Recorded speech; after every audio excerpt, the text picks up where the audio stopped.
excited for this. All right, what's going on, Sales Nation?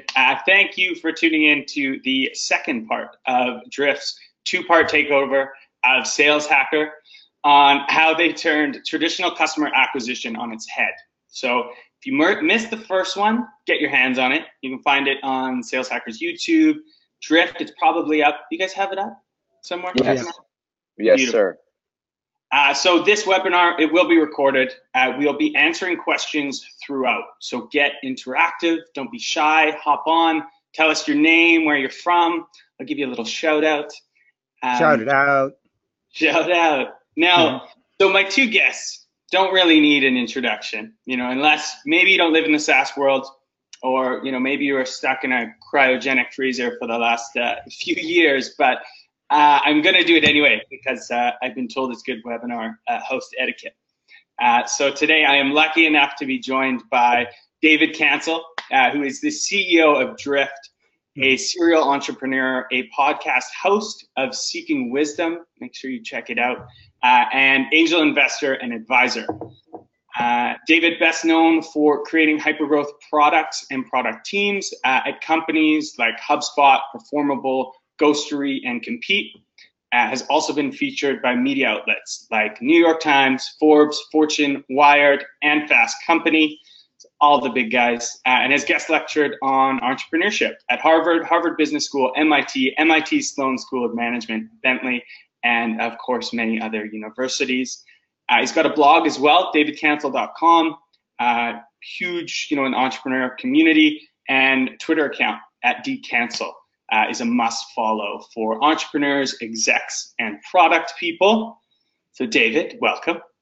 Thanks for having me, Scott. What's going on? I'm on the least exotic location here in a closet. You two guys are looking cool somewhere else. Awesome. Yeah, we try. And then we have David Gerhardt, of course, who is the VP of Marketing at Drift. You can find him plastered all over LinkedIn. And has spent the last 7 years, working at B2B SaaS marketing companies, including HubSpot and Constant Contact. He also co-hosts the Seeking Wisdom podcast. You can find him at Dave Gerhardt on Twitter. Sweet. So we got that out of the way. And before we do jump in, I got to say something, really quick. Most guys would be super pumped on like chalking it up with, famous sports stars or something. But for as a young guy who is, borderline obsessed with SaaS, sales, marketing, and tech, for me, this is like interviewing, MJ and Scottie Pippen. So for real. I'm MJ. That's Scottie Pippen. Yeah, well, I mean, I don't think anybody was confused who was MJ and who was Scottie in that analogy. Right.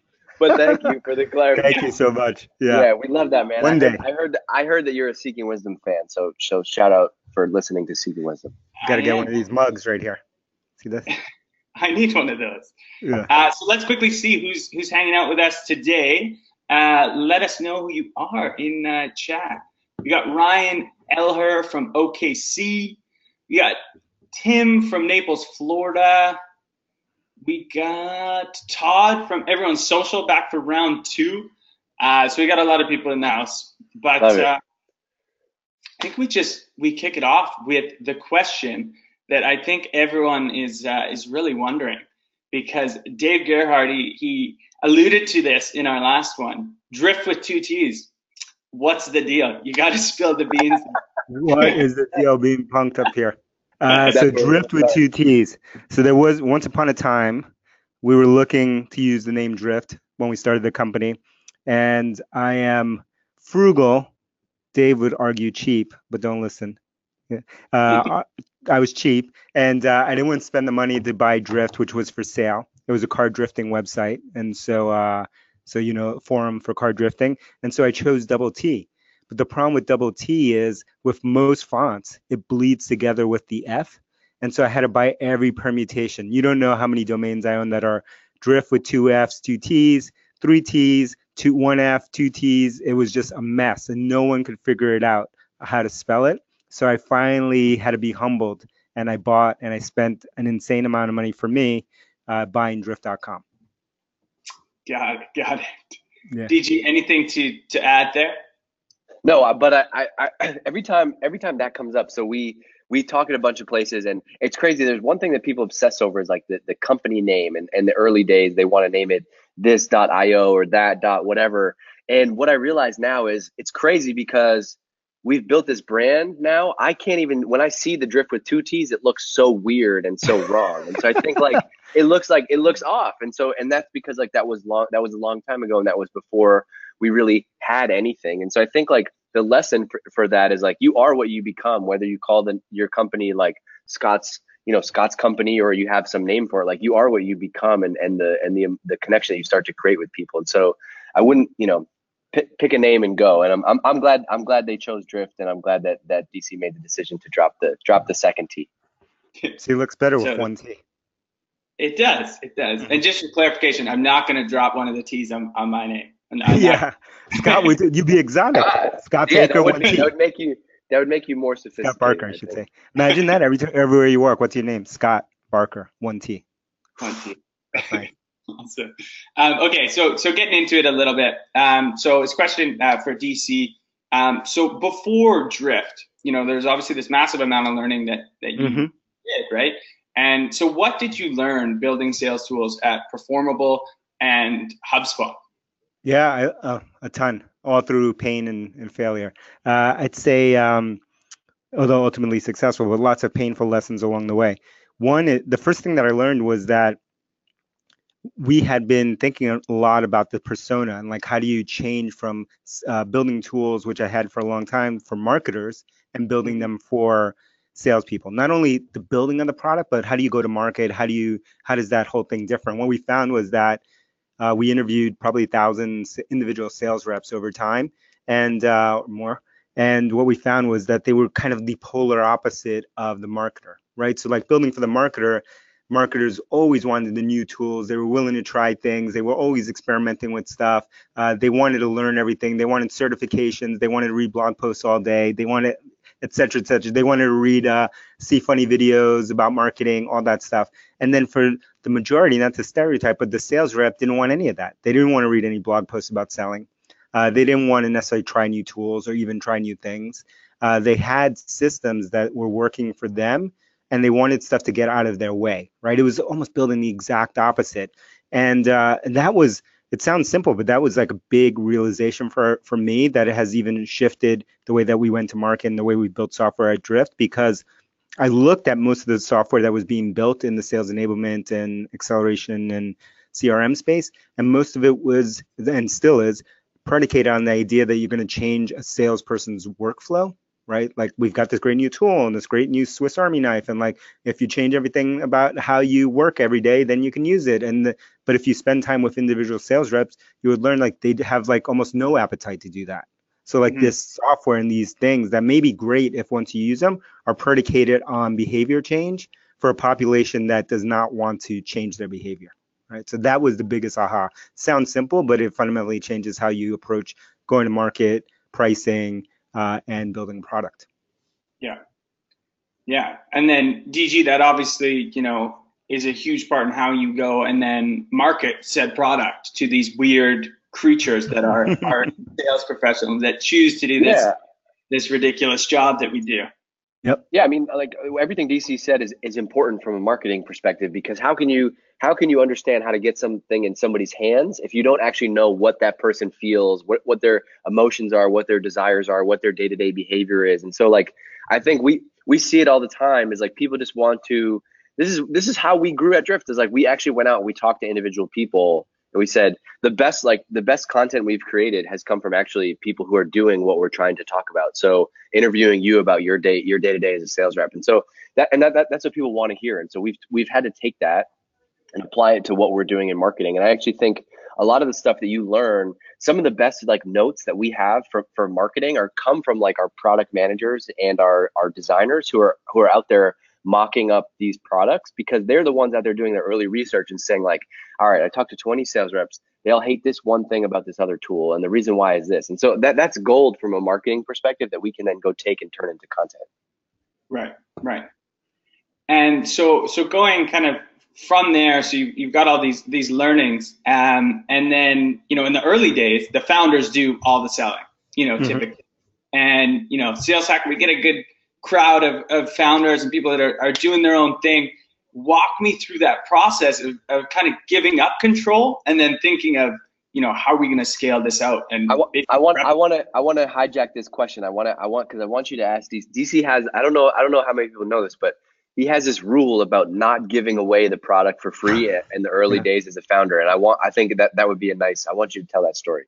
All right, my rant. So, and I learned this the hard way. I'd say, you have this thing called the dollar test now, which might be, if you have founders who are listening to Sales Hacker, they may be already doing this, but because you have the superheroes here, you have the 300 here, right? And so the elite, the special forces. But for most founders, 99% of the founders, they don't like asking for money, right, early on. Right? They're not natural salespeople. Maybe they're coming from a product or marketing or business background, but they're not used to selling. And one of the things that I talk about is and I learned this the hard way, is that what you want to do, especially if you're building B2B software or B2B services or anything like that, you're selling to businesses, is that you want to ask for money as early as possible. And I kind of learned this the hard way because we would spend endless cycles going back and forth, talking to people who were interested and were giving us good feedback and said they wanted to buy this thing, whatever we were building at the time. And we believed them because we're eager founders. And but they would just string along sounds negative, but they would just continue to be nice and have conversations with you because they didn't want to have the hard breakup, right? Scott's nice, lovely gentleman. I'll just keep talking to him all day long. I'm not sure why, but we'll just keep talking about his idea. And what I learned was, the amount that you would ask someone actually didn't matter, right? It was this commitment that you needed to get from them. And so I started to do things and I started to ghetto test this early. I think I invented that term, ghetto testing. Trademark that. Yeah. On that. Ghetto test. I'm from the ghetto. And so this ghetto test where I would just make up a price and say, imagine that Scott was paying me $500 a month and we were testing a new feature, a new idea. I would ask him for $5, $10, $1, any amount. I just make up a random amount. And what I learned pretty quickly was that 99% of the people that said that they wanted or needed it or were interested went away the minute I asked them, even for something that would, and I would on purpose choose a price that was so low that it was ridiculous, that the minute you ask them for a single dollar. And so what I advise people now, and that saved me an insane amount of time, right? Not just chasing people and chasing ideas. And so what I advise everyone right now is, if you're selling, especially to a business, you want to ask for a dollar as soon as possible, right from the very beginning. Doesn't matter if you have the service ready, if the software, the hardware, whatever you're building, you want to ask for that now. Now we see models like this in the world, right? This is normal, right? Kickstarter exists. Indiegogo exists. When I was doing this a long time ago, that concept didn't even exist. You never thought about what? I'm going to ask someone to pay me for a product that doesn't even exist yet. And maybe I'll give it to them in 6 months when it's ready, or a year, with Kickstarter. Now it's a common thing. So you shouldn't be afraid of doing that. And so I would advise everyone to do that. Most founders will shy away from doing that and will still not do it because it's uncomfortable. As you know, as your audience knows, it's uncomfortable asking someone for money, right? Asking someone to close the deal. That's hard work. Not so much because you're in the asking, but because in the possible rejection that's coming on the other side of that. And most people can't deal with rejection. Yeah, makes total sense. And as the sales reps listening, qualification, that first part is so unbelievably important, and building kind of those micro commitments with people. So what sort of things would you, or stages or commitments would you ask for people to progress them forward?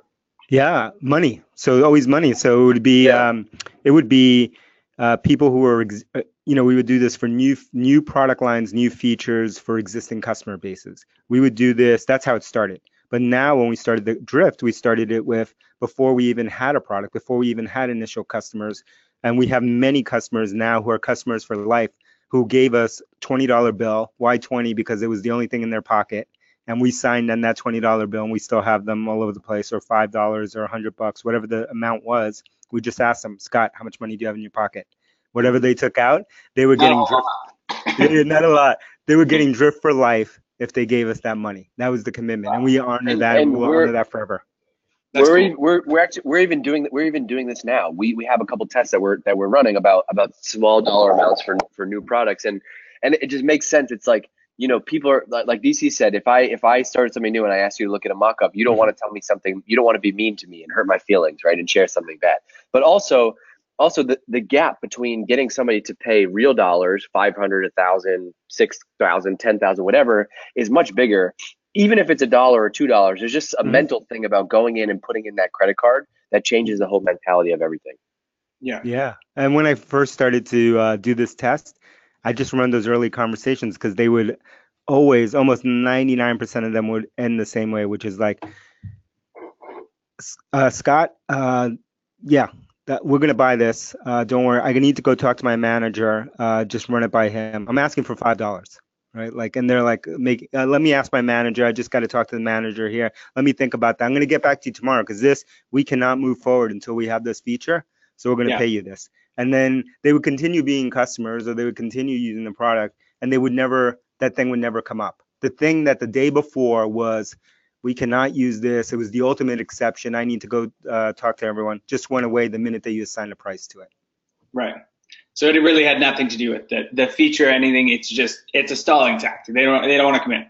It's stalling, and it's easy when you live in a world of free to just ask for endless things and just say like, well, I need that, and I need that, and I need that. And at some point, you have to have boundaries, and you have to have guardrails. And once you set those boundaries and you explain why, then you can continue the relationship. You can progress with that relationship. Yeah, makes total sense.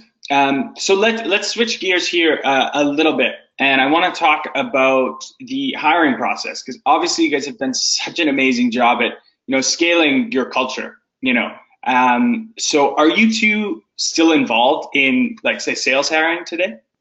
Yeah, I'm involved in all hiring. So we're 130 something people, will be 230 this year. So we have another 100 people to hire this year. And I'm involved in every single one of those hires. So most of the time I'm at the tail end of it. So, the funnel has been reduced, but like right before we make an offer, I have a conversation, either phone call or in person. I have a couple that I'm doing today. And I think that's important. If I'm not around, or if I'm traveling, my co-founder and our CTO is involved in that process. And it's a small little detail that is the first thing that's easy to get off your plate. But we won't do that because it's so important to the culture. And Dave is super involved in everything here too. Yeah. So I mean, like, I'll just give you a sense, like, for how it might work in the marketing world. So obviously, you go through the process is like, you go through the interview process, and then whoever is making the offer, so like the hiring manager, so whether that's me in marketing or Armin or Michelle on sales, we actually we pull together all the details of the offer, and then before we move forward, we have to email it to David, Elias, the two founders, and our CFO. And it's basically, we have to propose, here's who we're hiring, here's why, here's the salary, here's who they report to, here's all the details. And then based on their schedules, DC has been doing basically like 90%, but if he's traveling, Elias will do the last call, and they hop on the phone, and they're actually literally doing a 30-minute call with somebody in that process. And so we try not to, like, we try to have a culture of, like, we try not to influence, DC will always like shoot you down if you try to influence this. Like, if I try to go to him like, hey, I really like Scott, you got to talk to him. Like, he's like, no, he just wants the fact, like, black and white. He wants to go into that conversation, unbiased. And so they'll go in and they have that conversation, and they have the power to say yes or no. Right. And so, usually most of the time it's yes, because you got to hope that, like, we have the process down to when we get to that point, they're going to say yeah. But it's a 30-minute call. And DC sits next to me, and I know when he's doing these calls, because he's not asking, like, it's never like interview questions. It's all about, like, culture, personality. It's some like, you ski, like, and I think there's always something else outside of drift that he's trying to get at from that. Yeah, I always do that, and that usually throws them off, especially the people in sales, because they want to hit me with their prepared script, and so I'll go off script. I'll never let them go on script. They want to close them. Yeah. So they're like, what questions do you want to ask me? I'm like, I don't have any questions to ask you. We're just talking. And then, okay, I'm ready now. What questions? I'm like, I'm not going to ask you questions. And so we just have a conversation. But what I am doing in the process is I'm listening. I'm actively listening. And I am asking my questions during that conversation. But it's a conversation. It's not an interrogation. And it's not me teeing up a softball for them to just go like hit it out of the park with their prepared script. And as soon as someone tries to do that, then I deflect. So I get them out of it. I break it. Yeah. I like it. So again, imagine going through life, DG, sorry to interrupt. Imagine going through life with that head of hair that Scott has. Look at that. Oh my God! We are of the follically challenged family over here. You must be okay. Kids, if you're listening to this, never go bald, because one day you'll be doing a podcast and your head shining like this head right here. Yeah, you'll be sitting in your apartment with in your hoodie. And so anyway, what's the next question, Scott? All right, so I just want to go a little bit like deeper on that one because it's super interesting. So you're getting people out of their comfort zone. I'm sure we got a lot of sales hiring managers. So get people out of their comfort zone. And then I've also heard, I think it was on one of your podcasts, you watch for like the words people are using. If they're like the I's versus the we's and like that whole thing. You want to talk a little bit about that? Yeah, that's definitely a game I play during the interview process. I'd say my interview process over time now, having done thousands of them, I don't even know how many, but doing so many of them over the years, is that I'm really just trying to understand this person, right? I'm really listening to what they're saying. So many times, like whether you want the job or you don't want the job, like everyone wants to come off great, and so they almost go into autopilot, right? They're going into autopilot talking about what they're doing, and salespeople do this too when they get into their pitch, and they get too mechanical. And so people get mechanical during the interview process and they start going. And what I'm doing is I'm just sitting there quiet, just listening to everything they're saying, listening to when they take credit for things, when they don't. And I try to deflect them and lead them in certain ways. And there's so much in that listening, whether it's the recruiting standpoint or actually in a sales context, like when you're in the middle of a sale.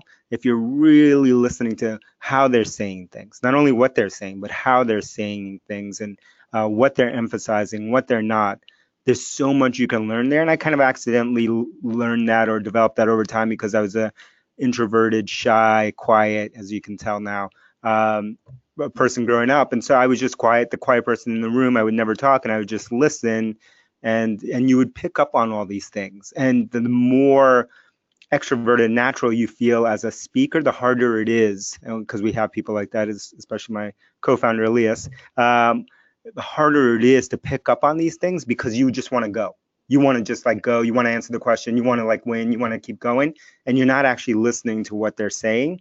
And so this became such a big part of my interview technique, and little things like I wrote in Fast Company many years ago about the water test, because they asked me about like some stuff. So I told them a very simple and basic kind of thing that I was looking at, which is like if I was last on the interview process and we had given Scott a glass of water or something to eat or something like that, Scott's on autopilot. And so like when Scott leaves, is Scott reaching to pick up this water bottle and bring it with him? Does he leave it there? Does he leave the mess that he just made there and just walk out and then shake my hand and continue to walk out? And then and I tested that over hundreds of people, no matter how crazy it sounds.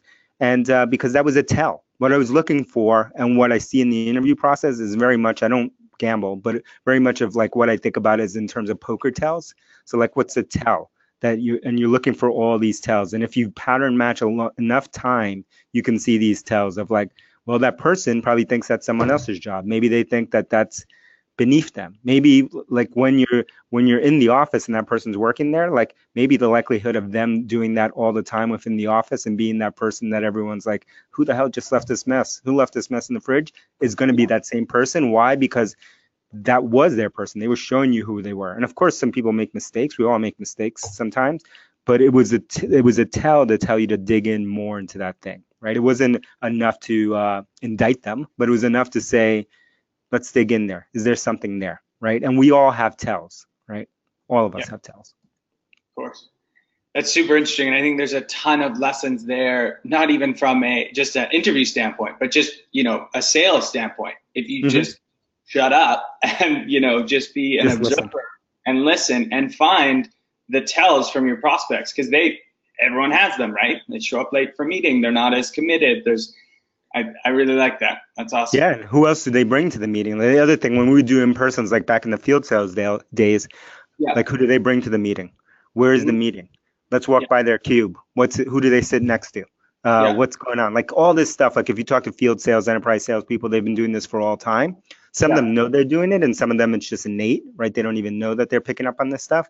But all that stuff matters. Those are all little tells of what's happening. Where are they in the organization? Who do they need approval from? Like, why did they bring in this consultant into our pitch meeting? What's going on here? Like all of this stuff comes out if you're willing to listen. Yeah, absolutely. I think, that point of, who they bring, I think people should be wanting to show you off. You're going to do a big enterprise deal and there's just one or maybe two people in the room. It's like having a new, boyfriend or girlfriend. You're gonna, if you're pumped on them, you're gonna bring them around the crew. You're gonna introduce them to the whole squad. Everyone's gonna know them. If you're not fully sold, you're gonna maybe just, hang out and watch Netflix. So. Yeah, let's not meet at the office, Scott. I'll meet you at Starbucks around the corner. In that same vein, one thing our sales, like our best sales reps at Drift, they always push you to get on the video. So if they do a Zoom call with you, the first question they'll say is, can you turn your video on? And they're like, no, I don't want to show my video. Well, why not? Well, like I'm a real person. I want to have the conversation. I found that like just watching them do that, it just levels the playing field, and you have to actually see somebody and have a real conversation. Yeah, totally. And I used to do those back in the day. Sorry to interrupt, but with GoToMeeting back in the day before Zoom, and we would do things where we'd say like, "Hey Scott, who's that sitting next to you? Oh, that's John over there. Bring John in into the call, a video call like this, right? And see what would happen in there. And the more excited that the prospect was on the other side, they're more willing. They'd be like, hold on a second, let me get Stacy. Hold on. And then they bring Stacy and be like, the first couple of times that happened to us, we were like, what's going on? There's someone like at, some enterprise, IBM, they're bringing people into their cubicle. They're in the call, right? Because they were excited and they were committed to what you were trying to bring to them, the kind of solution you were trying to sell. Right. Yeah, I love it. So we have I love this question from the audience because it was a point that was brought up in part one.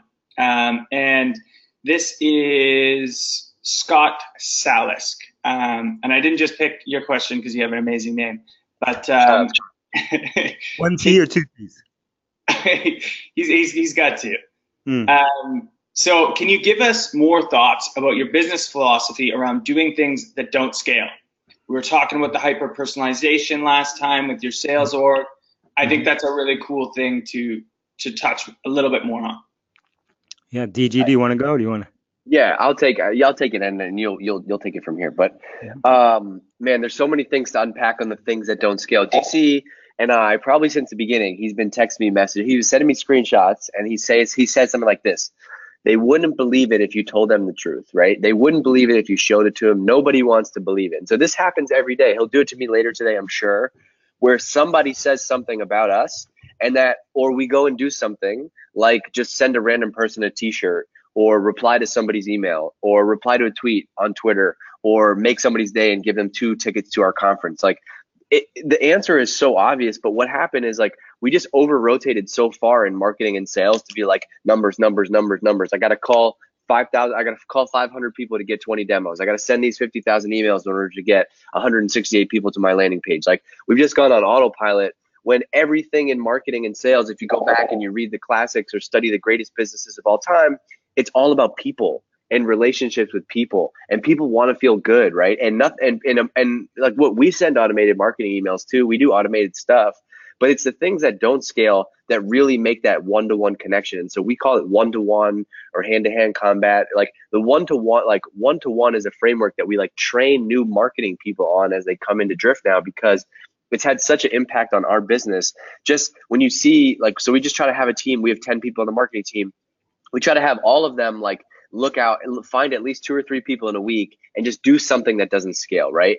And there's there's room in a budget to be able to send a random person a t-shirt or give them a ticket away or just reply to them and say, hey, you know what? Sorry about that. I can give you a refund or I can make, it's all these personal things that people want to look for the automated solutions, but it's the one-to-one relationships that have, I think DC can echo this, but when I think back to how Drift has grown in the early days, it's built on the back of doing this one-to-one, hand-to-hand stuff. Yeah, it's always what I found over the years is it's always the tiny little things that look like nothing, that when you add up over time, compound and make all the difference. But we all believe Hollywood stories about, discoveries and Big Bang and like, I wanted to go to the Olympics and I found this magic creatine powder right here and now I'm at the Olympics. But that was never the case, right? That's never happened. That never happened in business. And the way that we think about it is almost like we're going back to original days of selling, right? And selling is about like the original days is about like, I need to build a relationship. I need to build trust with this person. I need to start a conversation. I need to have that relationship in order for to one day, maybe this Scott will be a customer of ours. And if, but it all comes from the relationship first. And in this world of hits, clicks, opens, whatever that we live in now, we've forgotten this lesson. We've gone too far. And so we've kind of, I think it's peak insanity. We've gone so far. And it's like, well, I got this many hits and I got this many opens and I got this many whatever. How many conversations did you have? Sales rep. I didn't have a conversations, but I had this many dials. Okay, did anyone pick up the phone? No. Okay, but I had amazing dials. So what? What? Because until I have the conversation, there's going to be no sale. So I don't care about your dials. And market, I don't care about your hits and clicks and opens and the link tracking and this kind of stuff. How many conversations did we have? Because if we have a sales team, we are not selling anything until we have a conversation. Because until we have the conversation, we're not going to have the relationship. Without the relationship, there is no sale. See, I sit next to him every day and I still get fired up when he says stuff like that because it's true. And look, the reason is the other thing We is like feel it at our core. You feel it.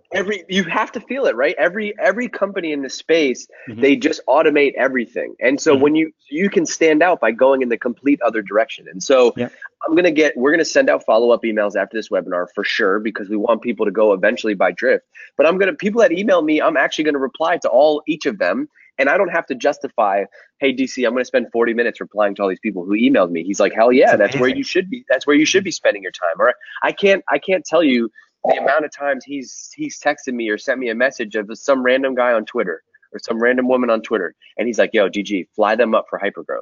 And I think at any other place, you'd be like, whoa, whoa, whoa. But really, if you boil it down, what is a flight? With $287, like we can't, like, how is that not worth it? Then we film the whole thing. They come up, they feel amazing. They tell 10 people. So there's just like, we have that in our culture, and we have this culture and this mindset of like that everything is marketing. And so when you make people feel like that, while I was doing this, while DC was talking, we have this channel in our Slack, in Slack called Drift Love, where people just share like awesome things that people say about how excited they are.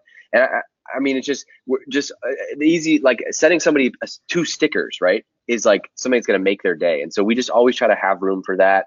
And that's the stuff that, like, you can't coach that. It's something that has to be embedded in the DNA. And look, the other thing is I do webinars like this a lot, and people are like, DG, I totally get it, but like my CEO or like our team, they just don't want to do that. And the only answer I have for that is you need to go look and work somewhere else, because it has to be the top down. You don't get to like get the room to do that stuff if it's not the founders at Drift like genuinely care about marketing and brand and the one-to-one stuff. So if you're at a company and they don't feel that way, then like it's going to be hard for you to go fight that battle. Yeah, and I'd say the other thing that I'd add on there is that this could be the flip side of that, is like, if you're listening to this and you're founding a company or you're a founder of a company, this can be your ultimate weapon, right? To ingrain this in your company and how you do things, because anyone can outspend you. They can buy more ads than you. They can copy the stuff that you've done. But they can't do this. You cannot just tack this on to your culture and to your company. And this kind of idea of like, we're going to invest time in things that don't scale. Why? Because that's going to let us build relationships. And the more relationships we have, they compound over time. It's geometric. It's not, if I invest and I wow one person, it's not everyone looks at it as like, oh, it's only one person. Who cares? No, that one person, as we know, if they have something that really stands out, we'll go off and tell someone else about it. Maybe not right away. Maybe if that person's looking for it, maybe it's a year from now.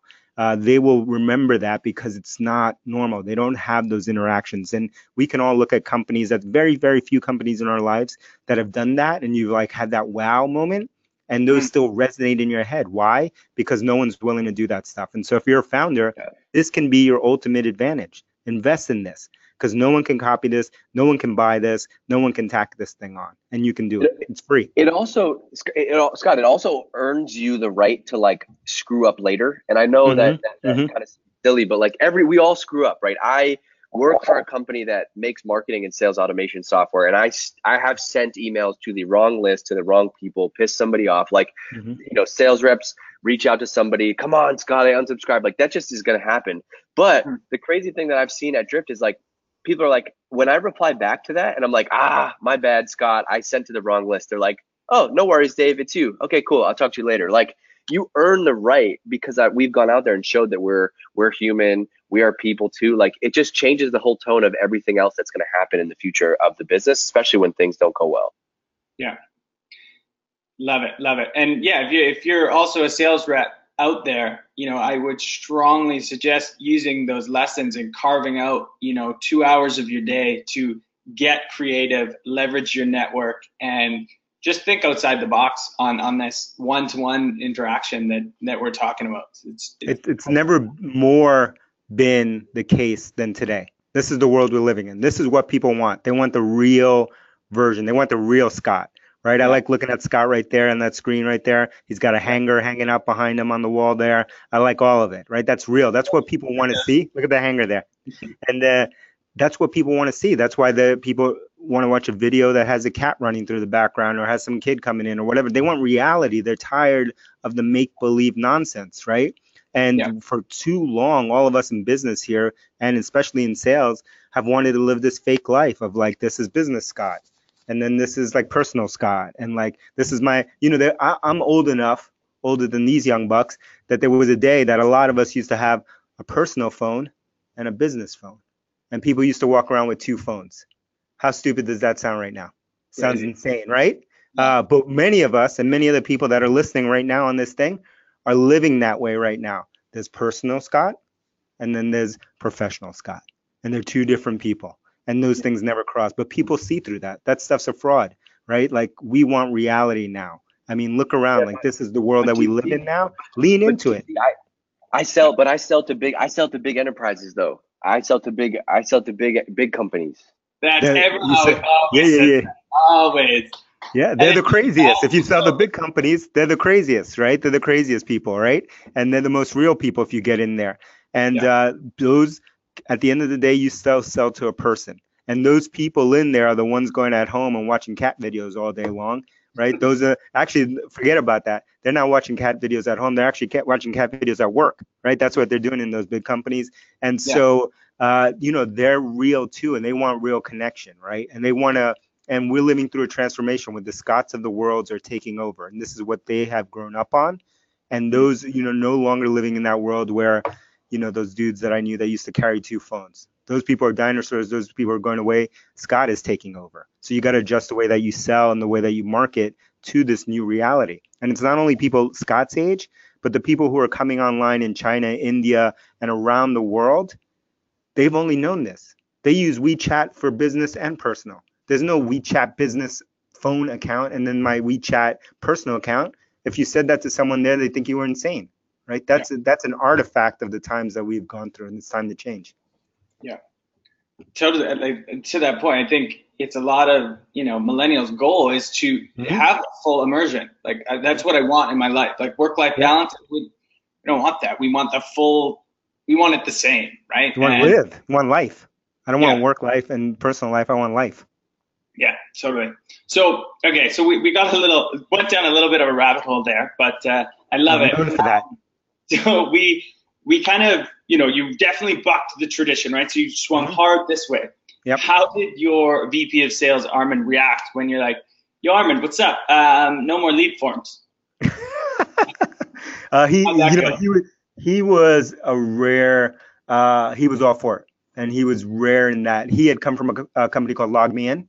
And so they had grown up with this high velocity, low ACV, low touch kind of sales model, right? They were one of the pioneers in the whole freemium world. So he had come from that world. So that skewed his perspective. So that was one thing. But on the other side, this was core to who we were as a company. And so we self-selected and filtered for a VP of sales and early sales reps who were comfortable in that world, right? And it's hard to take someone who's not comfortable in that world, comes from a different way of thinking, expect them to change overnight.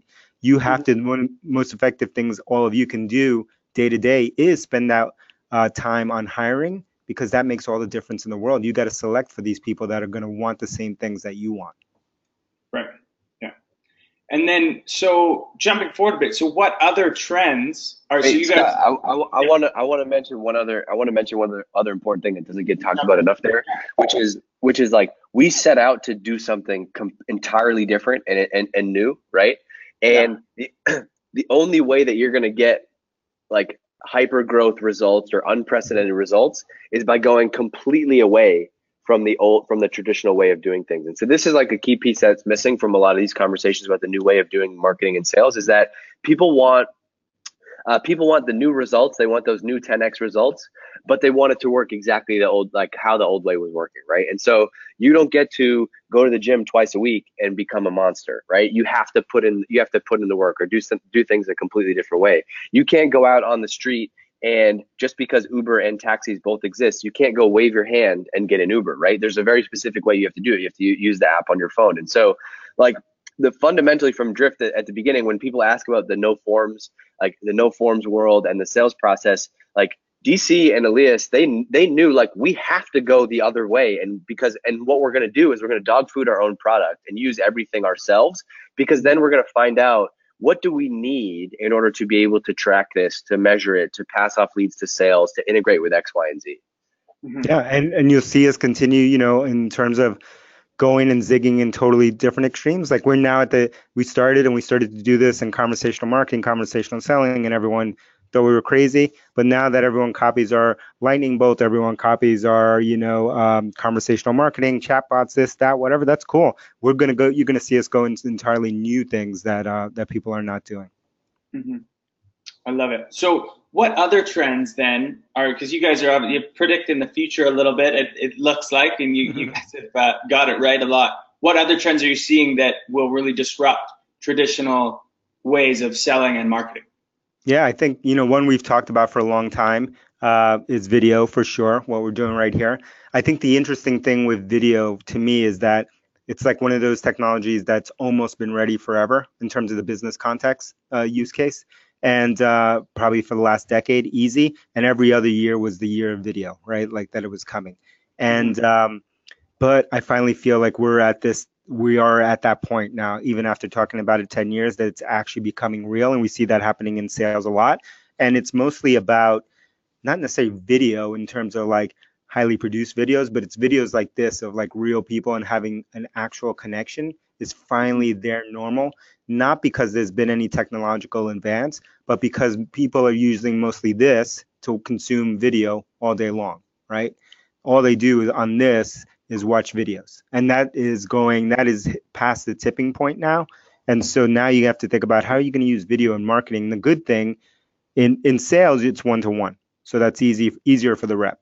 In marketing, the good news right now, and this is going to go away pretty quickly, is that it's still super hard for business to create video.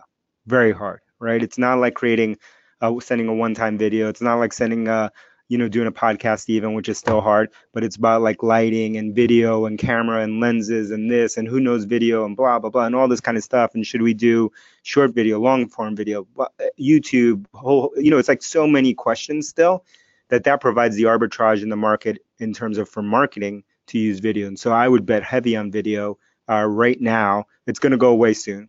So we probably got a little window here. It'll go away, but that's where we'd be betting hard. And then there's a whole nother rant that I can go on, like the physical side of things, which I think is another big place. Yeah. And DG? What a teaser! You gotta tell the physical store thing. No, I want to reiterate that for the third one.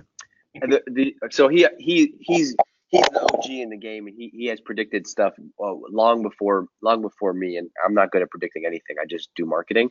But I will 100% double down on what he said about video. The reason I love video though is because you can't fake it, right? And so I can go pay any writer to write content for our blog. I can spend more on AdWords. I can spend more on Facebook, but this is real. And so actually the videos that have been performing the best for us from a marketing perspective are not highly edited or produced or have animations. It's literally just, hey, it's Dave from Drift. I'm so pumped that you'll be on the webinar tomorrow, blah, blah, blah. Like it's the real video. So, that is one. I'm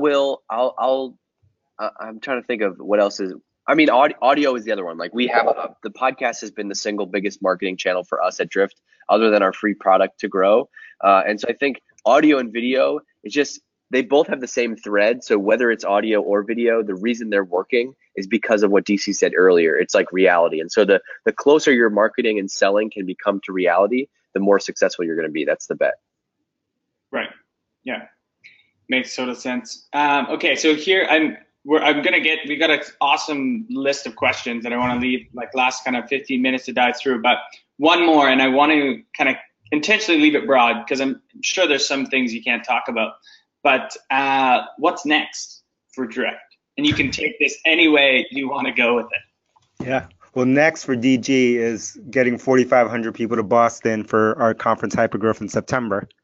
He's got a lot of work ahead of him. And then 1,500 people in San Francisco for Hypergrowth West, which is at the beginning of September. So it is April 12th right now. TikTok. Wow. The public hammer. Yeah, we got, how many months is that? 5 months. We got 5 months. We got 5 months. I don't know. Your math is, yeah. 5 months, man. We got 5 months. 5 months from 5 months from last week, we'll have gotten Hypergrowth. That's the biggest thing on the marketing side. We have some. Oh man, I don't know if I should drop this yet. DG, look away from the camera. Where should I look away? Look away. Don't tell him. Okay, I won't tell him. We got some. Yeah, we got some other stuff. We got some other stuff. We have some big news coming out next week that I think will be interesting to a lot of people. But yeah, the event Hypergrowth is big. On the product side, you know, we've kind of spent the first year focused on marketing. Sales teams have used Drift, but we didn't have a dedicated solution for it. And so last week we launched Drift for Sales, which is like basically an entire new piece of the business. So there's kind of only been one entryway for people to come in and use Drift, and it's been to sign up, install the Drift widget on your website, start having conversations, which so many sales reps we found out were actually coming in and skipping through all the onboarding and installing the code on the website and getting Drift anyway. So we actually just broke off a piece, and we have Drift for Sales, which includes scheduling meetings, your calendar, sending email sequences, and a personal homepage for each sales rep. So that's been getting a lot of early traction over the last week and a half. So I think you'll see us like Drift used to just be marketing, and now we're going to juggle both balls, and we'll have marketing and sales, which is why we wanted to do this with you guys. Yeah, cool. Yeah, so we've got a question. You guys don't have to answer it, but I like it because it kind of stirs the pot a little bit. Mm-hmm. I've got a question from Nicholas. It's for DC. Now that Drift has launched sequences, is the plan to go full-fledged against SalesLoft and outreach? Who? Oh, wait. So, no. I mean, I think they're all friends. You know, I've known those guys for a long time, and they're good guys. I don't know what they're doing, so who knows what they're doing. But I've said from the very beginning of the company, I say it in every single company meeting and every single thing that we talk about internally, is that we only have one competitor in the world, and that competitor is Salesforce. We don't compete with Salesforce whatsoever, zero. Today, they probably don't know we exist. But in the long term, that is our competitor, not necessarily because of specific product that they have, but because they represent the paradigm, the existing paradigm. And all those tools that you mentioned and other tools that are out there, they are tools in that paradigm, and they still use that paradigm. And what we're trying to do is figure out, is there a new paradigm? Is there a new way to look at this whole entire stack, right? Whether it's sales enablement, whether it's email for marketing, and whether it's, you know, marketing ops, biz ops, like the whole freaking thing, like what is the new paradigm? And if there is a new paradigm, can we use that paradigm to disrupt Salesforce? That's the only competitor we think about. We're friends with a lot of those people. A lot of them are Drift customers, actually, and I have nothing negative to say about them. I wish them much success. Yeah, I mean, the other hard part is like there's 7,000 plus companies in this space. Like to say that we're never going to have any overlapping features is just like is crazy. We're going to build whatever our customers need, and we have this vision of, you know, of being the Amazon for B2B, right? And so whatever is needed on that journey, which was like, okay, they need email, we're going to build email. Mm-hmm. Yeah. So we just follow the customer. So we don't look at it. Our perspective is different from the very beginning.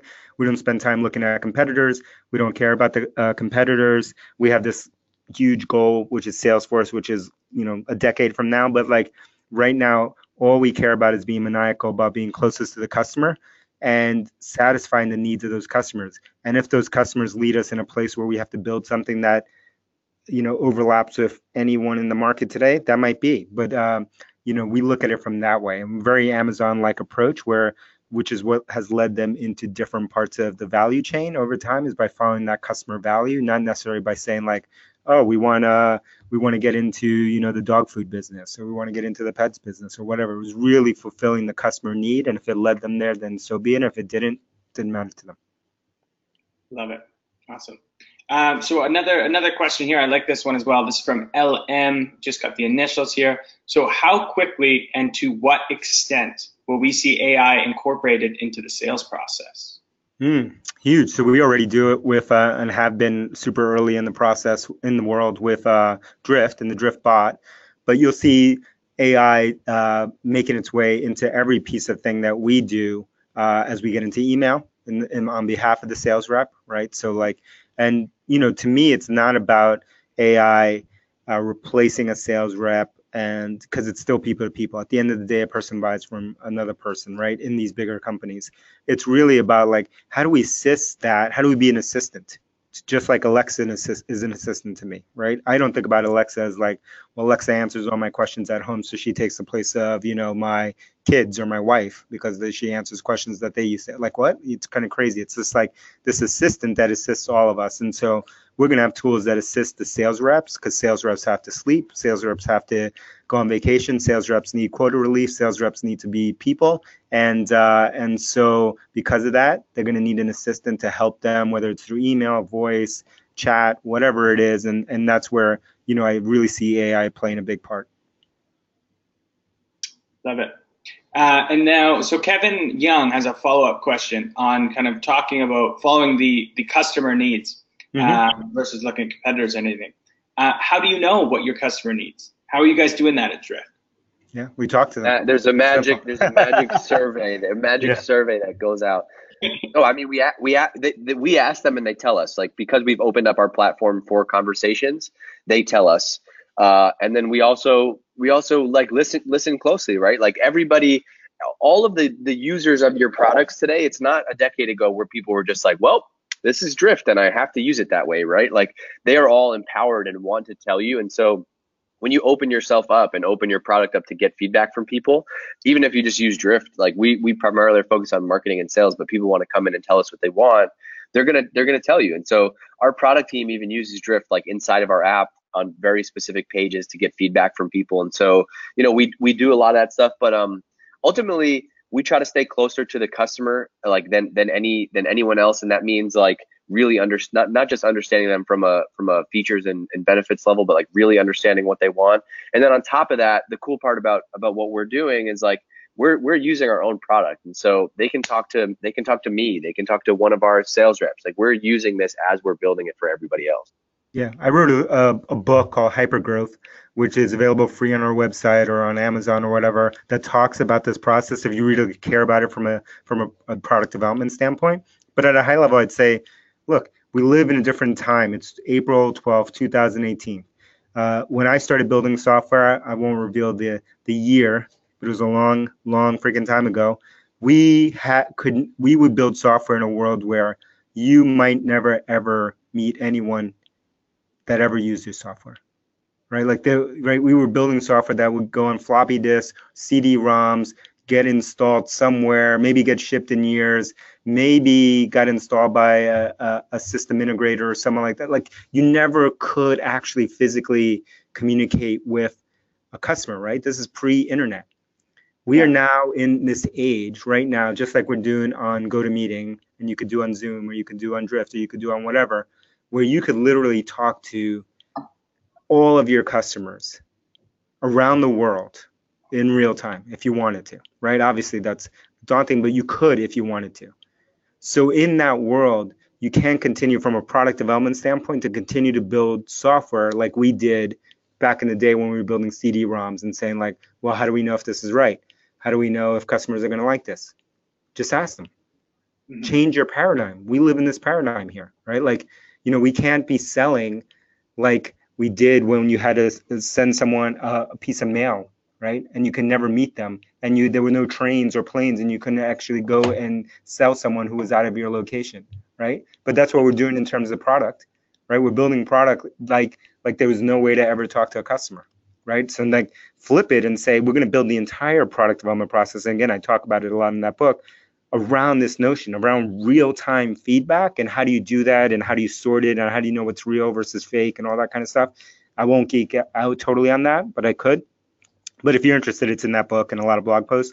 It's very, very simple to do. That's how Facebook builds software. That's how Google builds software. That's how all the modern software companies that we look at, Amazon and others, and even Apple, build software today. And you got to change your paradigm about how you build business software to match. Right. So it's as easy as establishing that feedback loop by just calling them, saying, what's going on? Yeah. The problem is most people don't want to do that. Right. So that's an easy thing to say. It's a hard thing to actually do because they might tell you your baby's ugly. They might tell you like, that's the dumbest idea I've ever heard, Scott.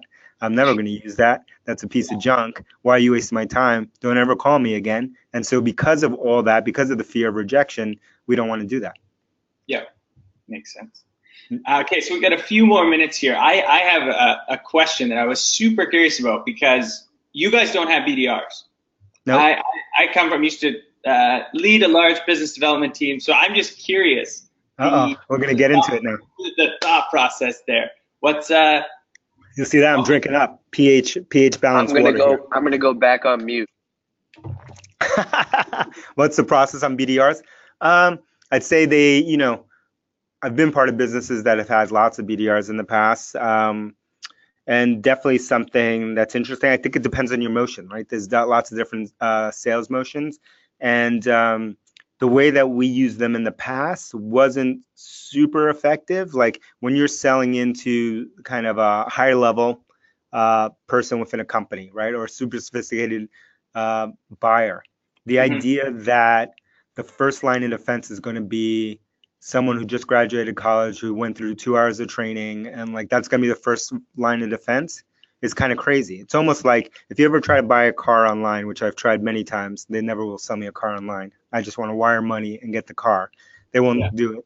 But if you ever do that, you'll know that you first go to a BDR or what they call an internet sales rep within the car dealer. And as soon as you get to the car dealer and you ask for that person, they say hi, and then they run and go get someone who's actually the AE, right? And it's like, so that kind of weird experience is the same thing that many of us are going through in terms of that process. That is not holding fault with the idea of BDRs, but it's about like, how do you design that motion so that the customer never has to go through that, right? So the customer never knows that handoff process. I like to use the analogy of like, I like going into the Apple store and I like knowing that everyone wearing a blue shirt there works there.